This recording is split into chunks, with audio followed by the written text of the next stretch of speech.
There's a chilling philosophy whispered among people. The one who will kill you in the future, when passing by, will make you shudder uncontrollably. The closer you are to death, the more vivid and severe that sensation becomes. Charlotte once dismissed it as nonsense, a baseless superstition.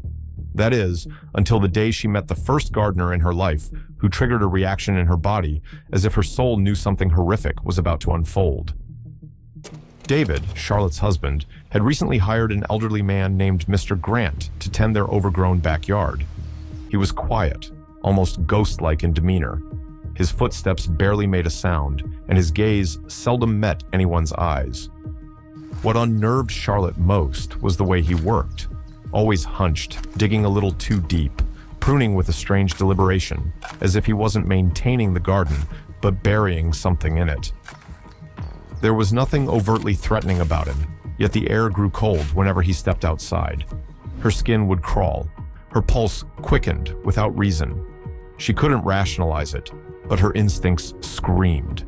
Every fiber in her warned her to stay away. She begged David to let him go, insisted something was wrong, but David only smiled gently, chalking it up to her anxiety. Then, without warning, Mr. Grant left. No goodbye, no forwarding address, just gone, like he had never existed. But the fear he left behind, that remained, and it grew roots. Not long after Mr. Grant vanished, David hired a new gardener, a young man named Blake. Unlike his predecessor, Blake was all charm and sunshine, cheerful, talkative, always ready with a polite smile and a casual joke. For a while, his presence seemed to bring lightness to the house. But then one afternoon, while trimming near the roses, he paused and said, almost offhandedly, "There's a weird little mound back here, like something's buried." Charlotte felt her heart stop. She turned pale. Without saying a word, she rushed outside, and there it was. A strange hump of earth nestled near the edge of the rosebed, like the ground had been disturbed and never properly smoothed over. When she asked David, he simply shrugged and said, "Probably a raccoon or something." But that night, Charlotte had a dream, or what she hoped was a dream. Blake was being dragged into the dirt, his body limp, blood soaking the grass. And in her hands were the pruning shears, gripped so tightly they left marks on her skin when she woke. From that moment on, something shifted.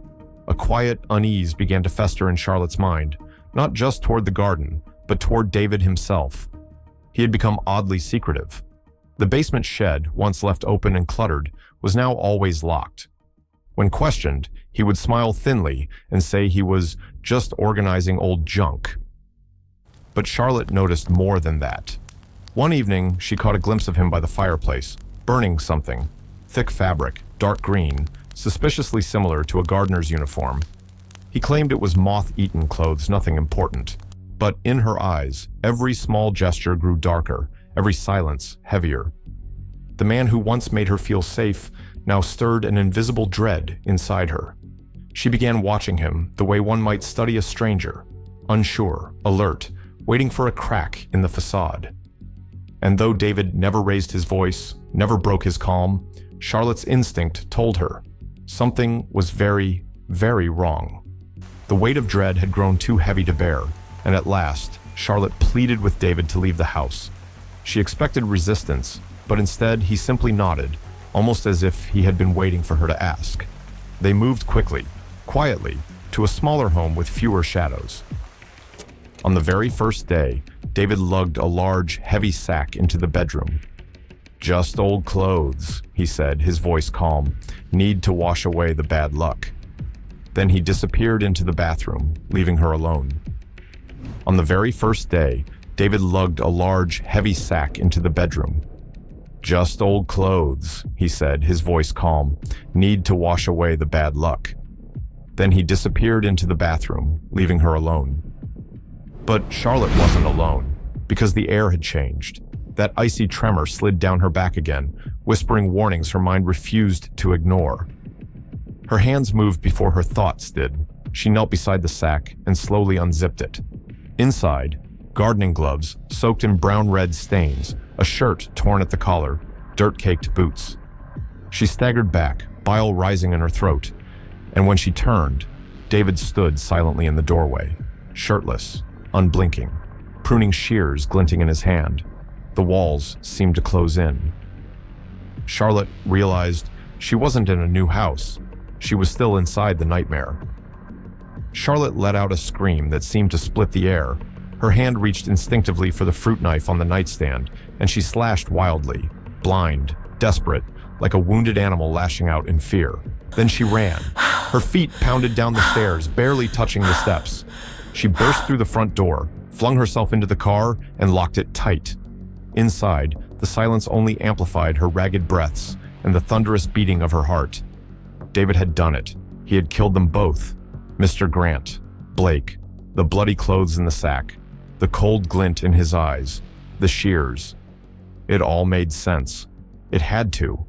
But as she trembled in the driver's seat, adrenaline slowly giving way to confusion, a single thought pierced through the noise. The shears. There was something about them, something too familiar, too close. A shape, a crack in the handle, the way they fit in a certain hand. Not David's, her own. The realization lingered like a shadow just outside her reach, and it chilled her deeper than anything else had before. Those shears weren't David's, they were hers, matte black, with a chipped handle she remembered too well. Charlotte had used them often in the past, trimming roses under warm spring sunlight, but they'd gone missing after one terrible afternoon, until now. The moment she recognized them, the dam within her mind burst. Images came rushing back, vivid and merciless. Mr. Grant bent over the rosebed where Lily, her daughter, once danced and giggled. Charlotte had walked toward him, hands clenched around the shears, heart pounding with grief and rage. In that twisted moment, she was certain he was mocking her loss, defiling sacred ground. She struck. His scream pierced the garden. Blood sprayed across the white petals. Then came Blake, with innocent questions and two curious eyes. He had disturbed the past she tried to bury. And so, she buried him. Her hands, the same hands that once braided Lily's hair, had become instruments of death. And now, with memory restored, Charlotte saw the horror of what she'd done, not as nightmares, but as truth. Lily. The name shattered through Charlotte's mind like breaking glass. She had spent so long trying to bury it, beneath silence, beneath denial, beneath layers of grief too heavy to name. Lily had once been the sun that lit their home, her laughter echoing among the white rose bushes as she darted barefoot through the grass. That day, Charlotte had been distracted, and David had agreed to watch her. Just for a moment, he'd stepped into the shed. Only a few minutes, he'd said. But when he came back, Lily was lying still beneath the roses, her small head resting unnaturally against the edge of a stone ornament. Blood had soaked into the petals, turning white into crimson. From that moment on, Charlotte had been unable to forgive David for looking away, herself for trusting the moment, the garden for taking. But the grief didn't weep. It sank like oil into her soul, black and suffocating. And when it finally rose again, it needed somewhere to go. It found its way into her hands, into the blades, into the blood of two men who never knew why they had to die. David found her curled up in the car, hands trembling, eyes swollen and rimmed with grief. He didn't speak. He simply opened the door, slid into the passenger seat, and gently placed a glass of water between them. For a while, neither of them moved. The silence pressed in like a heavy fog, dense with things neither dared to name. Finally, Charlotte whispered, her voice brittle, "When did you know?" David stared ahead, his voice low and worn. "That first night. You were sleepwalking. I followed you out to the garden. You had the shears in your hands. You were standing over that hole. I didn't wake you. I just waited, watched, until you dropped them." Charlotte's breath caught. She turned her face away, barely able to speak. "You should have called the police." But David shook his head slowly, his eyes glassy with unshed tears. "I already lost Lily. I couldn't lose you too." He looked down. "I thought if we left, erased everything, maybe, just maybe, I could save whatever part of you was still holding on, whatever part of us was left." In the end, Charlotte admitted herself into psychiatric care. No intervention, no pleading. She simply couldn't stand the silence inside her anymore, the echoing void where screams had long gone mute. In the end, Charlotte admitted herself into psychiatric care. No intervention, no pleading. She simply couldn't stand the silence inside her anymore, the echoing void where screams had long gone mute. At the center, she spent her days drawing with quiet intensity. Every canvas bloomed with white roses, always touched with streaks of red. One afternoon, a doctor paused beside her and asked gently, "Why is there blood in every painting?" Charlotte didn't look up. She only smiled faintly, eyes drifting somewhere far away. Because memory doesn't fade, and blood doesn't wash out. Once, she had feared the gardeners. Then, she feared David. But in the end, the darkest fear came from within, the woman in the mirror who couldn't survive losing her child. Now, every time she shuddered, it wasn't death brushing past. It was something worse.